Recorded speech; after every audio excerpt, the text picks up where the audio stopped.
Asian FC for so nim some so betuma kwa away said the enim say Ghana Premier League the best away team akwa nations no me enim say nations for so kwa away no betuma kopeke even a single point we against Chelsea by no who the CC wo ho penalty nsensem the coach Kasim Mengo akwa kansem bebre na aba ho so sa two clubs need defeat no Adama Kumasi Asante Kotoko e wo Kumasi Babara Sports Stadium enura green no asama you say table no emu ayede because they say so what Ghana Premier League table na points gap no say no enka na proud to weekend game no na be any goal stars e wo 53 points no lead Kumasi Asante Kotoko with 6 points Benam defeat of be any goal stars and nam defeat of Nations FC no I must say be any goal stars are kind of 53 points so Nations are kind of 51 points so then Kumasi Asante Kotoko win enra no at the number 50 points so say 6 points na a points difference no eswati about 3 and it's 3 points no anama say Kumasi Asante Kotoko enya jidie sa points na wo ho no omni Nations say ate aba 1 so Kotoko and the first place team 3 points Kotoko and the second place team a single point ama say league no emu aye tight Heart of Lions 8 Germany ye baby any goal stars Germany ye Nations Germany ye Kotoko Germany ye even in Pokra no mediama many other teams ni na we did so meet ma by assistance now baby any goal stars Nations Heart of Lions Kumasi Asante Kotoko league no open very open very open na just say Kotoko betinya je league na so Kotoko betinya gina pempensuo bi a obeka sa league no ahwonden na me wo pa betinya je a ebe gina Heart of Folk game no yes na Heart of Folk so be ma Kotoko agi league eno no de e to je house for na ma league di mo aye do because say Kotoko league betimi agi so man no be kan to mu a ejina Heart of Folk ejina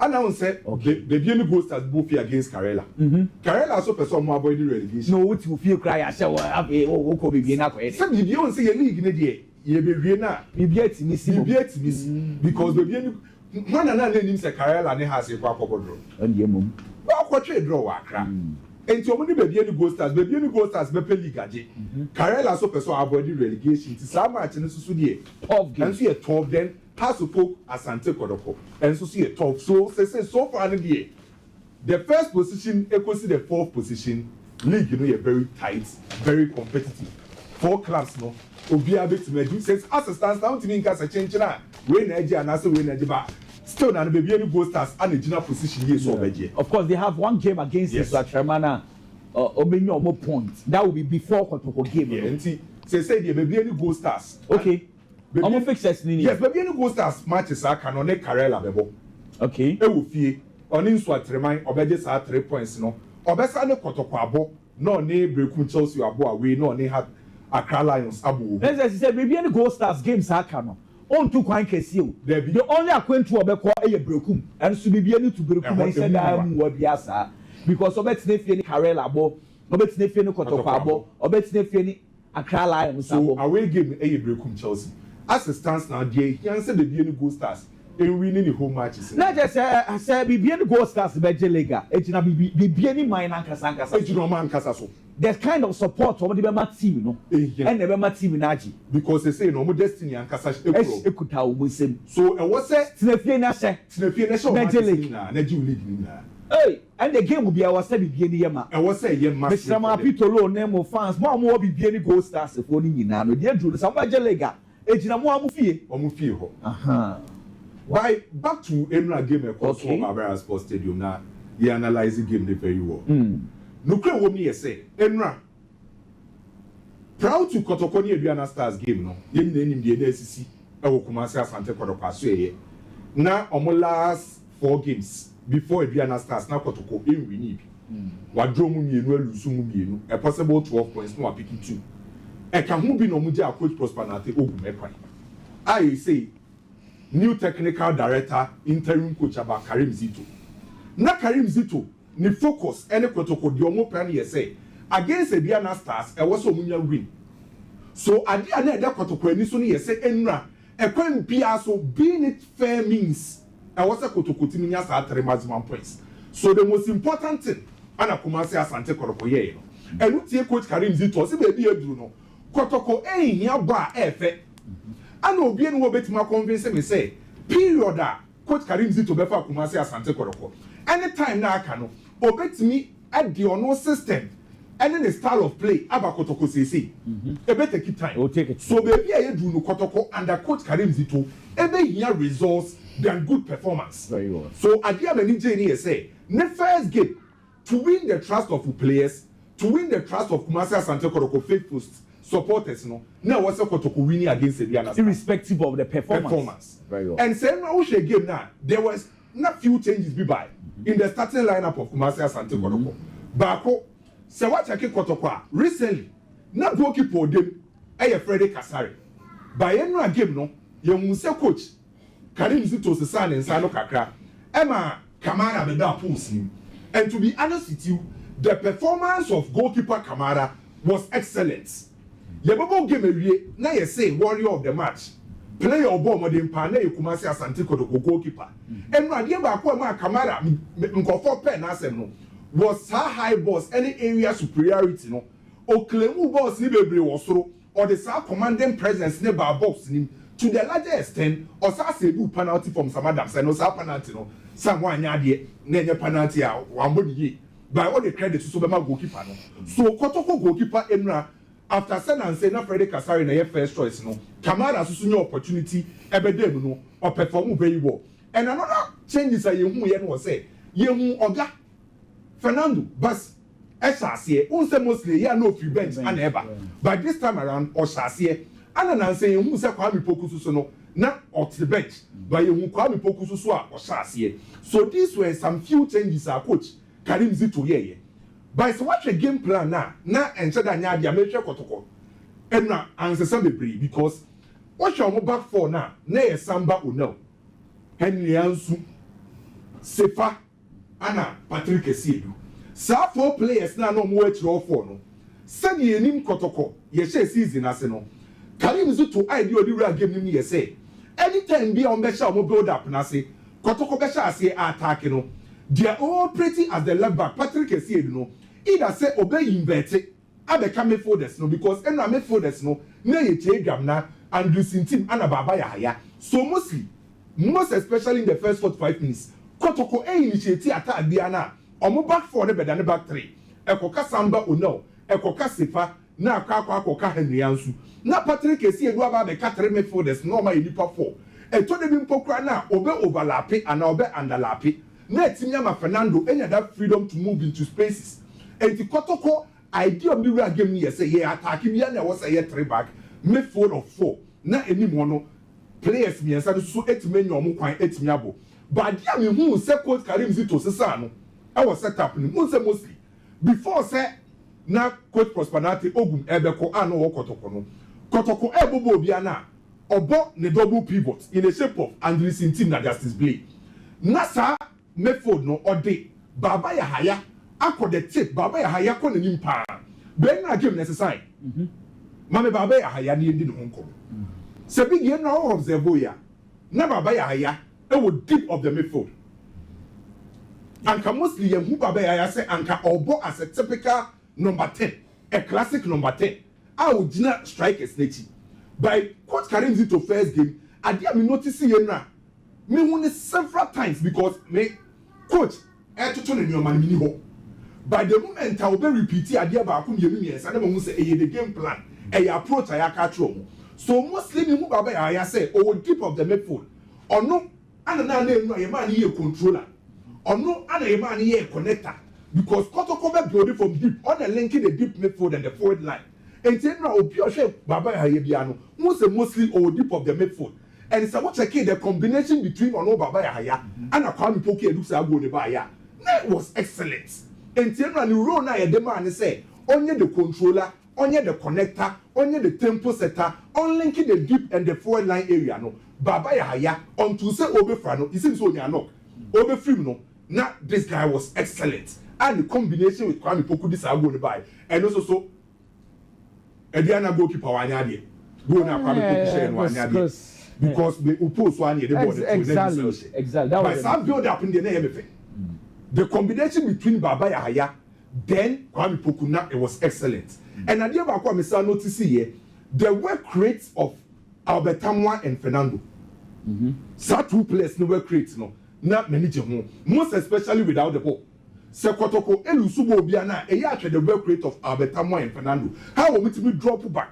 Ever boy midfielders no making sure somebody win the ball no. So in general, the first 45 minutes, I think Sena Kotoko okay. But in the second half, I said that Kotoko yes now say energy as usual as I drop here. And the pressure never can be important my coach. And they Justice blame about the right side of defense. Once in the second half, Justice blame about right back. Say first more Justice blame about the right back. More issues for right back. Yes, if it is said Lord. A prayer, you know, it seems say Kotoko right back on the issues. Issues, baby. They say Adrian Ajeti. No, almost the 90 minutes fitness near issue. Said why he was on the bench. Yeah. Okay, I think some best solve. So again, start so bad game. Omunya couple of chances. You almost exploiting spaces, but you know, Kotoko find a way manage the game to get the 3 maximum points. That win, you know. And I must say league, you know, and once I had tight, and yes, I Kotoko a draw ya no lusuya, and can league you over for Kumasi Asante Kotoko. As it stands now, Kotoko win as a pushy Kotoko, say Kotoko so to me pushy. Aka Kotoko matches now can and very, very important. So let's have a look at the games at Kotoko. Aka Omo. I mean, Kotoko ever Aka has a folk fee. Mini has a folk, say Kotoko back, be our or dominating has. But we are no about dreams with fear, no akobo gold stars away, no about mediama, no about vision. So Kotoko last 5 matches, to be honest with you, a more thing as compared to baby gold stars. A more thing, pa. One was away your Kotoko, the Sanke, nations FC for so Diana. You can compare moment magic Namium. Kotoko, a ball, away Hearts, away BBN gold stars, away Vision FC. Into games aka Kotoko aka 2 ewo Babayera. That is Dreams FC any Mediama FC. Wow. Into the what they compare the Go Stars here now. Who say compare me Go Stars back away back. That is Brokum Chelsea. Yes. Kotoko back away miensa.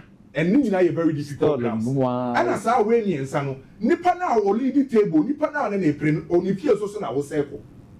Kotoko die Enti assistance so megina year power league ni mo a na bia o makohye Hearts no makohye Gold Stars. That is the only way. Na se Kotoko. That is the only way. And yes I am. Se Kotoko kohye Hearts. No kohye Gold Stars and say Kotoko league. Central America said the only way they can win the league permutations, you know. And they say wakohye Hearts akohye bibi any Gold Stars. Now if it is difficult, then it is also difficult for Kotoko to win the league. Yes. Exactly. Yeah. Because where they are doing, now your nations FC, and say ready about what wait in the beginning. Koku, talking about Kumasi Asante Kotoko, say, or the Ghana Premier League, I still feel it is extremely difficult in the sense that, say, Kumasi Asante Kotoko destiny in Kitano, and you'll be now on a competing. It's Asante Kotoko set obeji league, you know, depends on Nipana on a competing. Matches on Nzube Lucy. Shanka, you 3 points spend them. Between Kumasi Asante Kotoko ne Babiani Gold Stars and Omumi enu ahia and Asante Kotoko ache Babiani Gold Stars na wahye na ababa beyepe obia winning the matches nyina mpo Asante Kotoko betimi the head to head ebiti Babiani Gold Stars.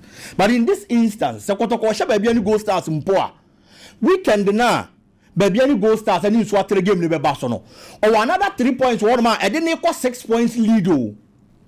That is the difference now. Or another 3 that baby I didn't equal 6 points lead. It is Asante Kotoko question poor. I beka 3 points between the two. It's a bit Gina Gold Stars and so performance in the modern more. And looking at Gold Stars matches now, I can 9 and 9 no. Obebo bumi and so fie no akobo ba akopewa away. For me, I am still going to say it's Asante Kotoko BBA. On fa na gaining the energy in the BBA and Kongo FA Cup and so. Koko about another game no. Kamara performance as a goalkeeper ain't bad, to be honest. But I feel Kamara has to be talked to. A game at Kumasi Asante Kotoko boy against Adriana Stars. Now Asante Kotoko taking the lead. Now from the 60th minute echo, it was too early. Say Kamara Besha say delay. Mijitum say antics say toda I bought him. Yes, especially when there is pressure. But from the 60th minute, I feel it was too early. Say goalkeeper ne be sha say delay and so the central defensive partnership Samba again was perfect. Number one problem with the performance of Henry Ansu. Henry Ansu is an experienced central defender. And he needs to up his game. Kumasi Asante Kotoko. So Bebo Brekum Chelsea to the level of Akobo the local Black Stars. Akobo the national under 23. Now Asante Kotoko Beba Fawa Base Brebe Red Team Nebe Buama Nieman Kong kind. He made too many mistakes yesterday. I mean, if you say in games of this nature, Ediana Stars and every moment to be capitalizing on that. And also a young near ye. Now, Otti errors and so Kumasi Asante Kotoko Bobo Konim. We are only few on one. When there were tactical variations in the part of Kumasi Asante Kotoko, Adiaba Kwame Huye and say, Baba Yaya, any player your friend is in team menu, or partnership, won't feel questionable.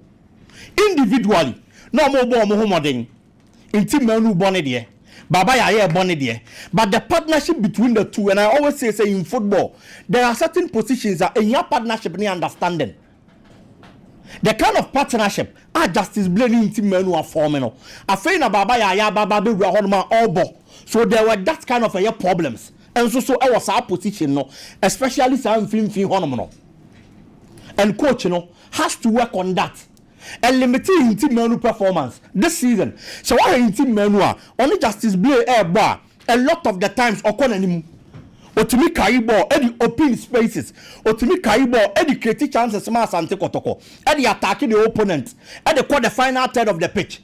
But no so Baba Yaya won film one man that defensive shoulder was a Baba Yaya and as a defensive midfielder and remember the defense the Baba Yaya team yes sir. It is a intimate menu be no. Now Baba be a problem. So he was limited because of the partner. I only born film on him. Again, Che Jamina has to up his performance. To be honest. So variation Nebana Asante Kotoko switch it to the 4-4-2. Che Jamina and on the left side of the attack, which is as a winger. Me do two sides is an unfavorable position. But Kwadia Bakone say football. Coaching sorry that group now on take a decision in a match. And also on a match day, there be possibly a normal try with training grounds. I'm a branch anymore more conkind. It is a saka down the new a workaholic winger and a typical winger for Asante Kotoko. Pitami do akwa niho. Now every straight bar for me, I am sure Sena coach in GDA with him looking at the performance and in the training this week. Coach in the bar, Now so you see our position now. It is an unfavorable position, but at least once he has gotten the trust in you, not do you needed to prove a point. And when who's had the name feature the lot of opportunities are prosper at Ogumdiamano. Karim Dito has also started giving him that opportunity. Or repay that kind of trust. Coach is the man with good performances. Kumasi Asante Kotoko Bobo Kunim. And then the attacking partnership of Asante Kotoko. Kwame Poku and Albert Amoa. I feel these are two players. So coach, year between the two. Asante Kotoko is going to have a very good partnership. Kwame Poku is a typical striker. I fox in the box. Albert Amoa is a good striker, but he also loves to play the ball. Oh, bet me drop it. He has a lot of energy. No better balls. Akwa complemented the effort of Kwame Poku. It's Asante Kotoko team attack when there is that kind of understanding, when there is that kind of telepathy between these players, it is going to help the cause of Kumasi Asante Kotoko. First half was for Asante Kotoko, they got the goal. In the second half, now Karim did to feel say at least in a week there, at the SS or Chara Asante Kotoko on Chere Baby. It is a Nyamia and Adom. Now what Timia one goaler. Onion Sayam from protective goal now. That was how Kamediana Stars took over the second half and was playing and dominating Kumasi Asante Kotoko because at that time na Karim Dito decided say the one goal lead now when Yanokweku or Bohobine. The most important thing now any the winner Asante Kotoko nyaye. So you coach na say yamo biko coach biko you say the more mon konkan because we bought 3 matches at twice we win na say oba so obenya sumbiaye wadwuma instantly you have to hit the ground running and over hit the ground running now they no ntimi in the last 3 matches which is not getting the winning team in the modern conkind because I am not sure so be because the Kumasi Asante Kotoko ball na enye it was good but the woman say results na at the point na Emma it is all your Karim Dito the obehwe animu animanimu ya ne say obepe results the ama Kumasi Asante Kotoko and the most important thing the 3 maximum points Karim Dito afa the ama Kumasi Asante Kotoko boboko no for the kind of football Asante Kotoko be body afei na papa na ba ochre and I believe say he did well yesterday for the 3 maximum points the ama Kumasi Asante Kotoko Wisdom Fernando Bassi the Abrante na chairman say kwaku ohia more game time Yes, at least he gave a glimpse of a good winger. Anytime I want your opportunity, I see a Kama Santi Kotoko biano or Cheres Adiano. But the problem kakra and so your precision. After so beat you be a win or the ball econo. What he's going to do with the ball, the final delivery, I thought that a problem. And I am sure the coach is never working on that. All in all, Kumasi Asante Kotoko got the 3 maximum points, of which was the most important thing for the day. Until kudos to Karim Zito and the Mranti and Yeah, because I have discussions about him say and locks and jackpots and a bebaso. Oh, nice. Now and then yet say. Yeah, didn't gain at 1,000 Ghana at the money Pama to be 1,000, sir. 5 people will be 1,000. 10 million. Yeah. Nani Pabako for so swas and swatch 5,000. But what I say? Yeah. Okay, okay, can you know manager say Nipa bear 6 any binya? Because first draw no, yeah, numbers Makumako 5, never Obia 1,000. Second draw no. Nipa bako for nko abefa 5,000. 50 million. 50 million wafa. Wow. It's a loss in jackpot. The obaya na say ofa phone na. Ofa phone na the obaya na say Mr. Mumanembra na wabo loss in jackpot number no e dey atoɔ. Tie ne ye ke kase kan nyina abomu a ye 10,000 Ghana cedis enne. What you say? And yeah. Loss in jackpot no wafa. Weekend ni yenim say wako brepa be papa. Averagely, we can always see scapa ameboa. Oh, Debbie. I don't have peppers. Debbie, any peppers. Say, we can in this as a canabano. O say, I'm a Taishifi. Upiano, the so Pibia. How come you PB so on? She's patrol, Mr. The fact say, the big Canadian and any yard. Obi bet meba. O say o type PA PA da American and yet say Ethiopia kwa jeneni na yede Debbie say like me dia me pa chebi chere say me what there mentor hwe me nya hwe me nko ba but wasem na kan a relative in a sense say obi betima hye dem weekend